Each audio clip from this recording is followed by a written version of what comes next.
تصدق رجل بدرهم في 10 رمضان وآخر بدرهم في 10 ذي الحجة، أيهما أفضل؟ الأول اللي في رمضان.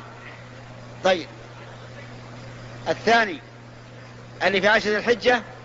طيب اسمع، تنازع رجلان عندنا الآن، أحدهما يقول اللي يتصدق في 10 ذي رمضان، والثاني يقول يتصدق في 10 ذي الحجة. إلى من نرجع؟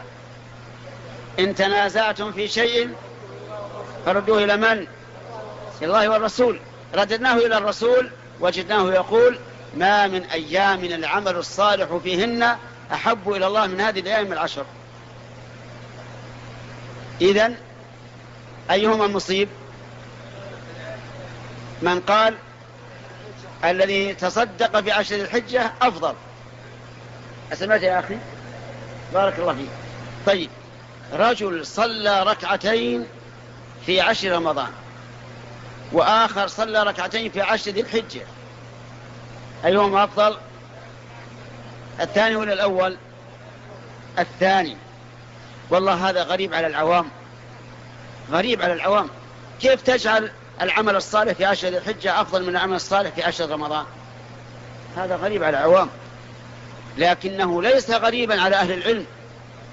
ولهذا أقول إنه يجب على أهل العلم أن يبينوا للعامة أن العمل الصالح في 10 ذي الحجة أحب إلى الله من العمل في أي وقت كان، وهذا مجهول للعوام لأنهم لا يذكرون به إلا قليلا.